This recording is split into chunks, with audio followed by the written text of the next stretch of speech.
Babala. The following videos contains material that may be harmful and traumatizing to some audiences. Viewer discretion is advised.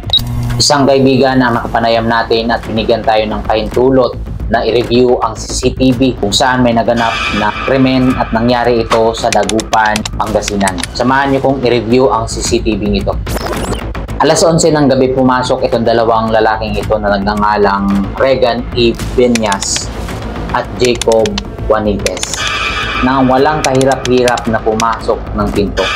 Ibig sabihin, masasabi natin na hindi maganda ang seguridad ng boarding house na ito dahil ganun kabilis lang silang nakapasok ng walang kahirap-hirap.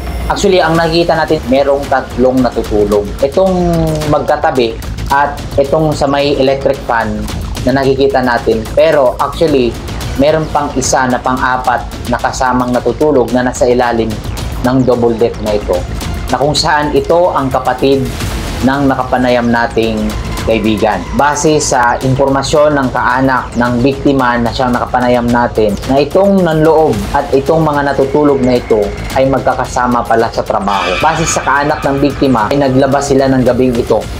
Kaya siguro himbing na himbing yung tulog nila sa pagkakataong ito. Alas 11 ng gabi, kasarapan ng tulog, lalong-lalo na sa probinsya.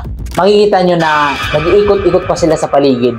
Ibig sabihin, hindi totoo yung sinasabi, kiniklaim ni Jacob na sila ay nakainom. Kasi hindi mukhang nakainom dahil yung atensyon nila ay alam na alam nila yung ginagawa nila ng panloloob. Guys, ang natutulog pala sa ilalim ng double deck ay nagngangalang Angelo. Hindi siya mahagip sa CCTV dahil nasa ilalim siya ng double deck. Nakita niyo yung senyas na yun? Parang yun na yung senyas na magaganap na ang krimen. Ibig sabihin, bago maganap ang krimen, sinicure muna nila yung lugar. Grabe.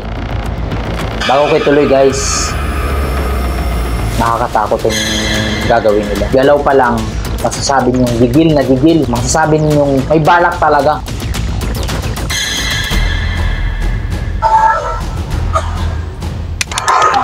Hey!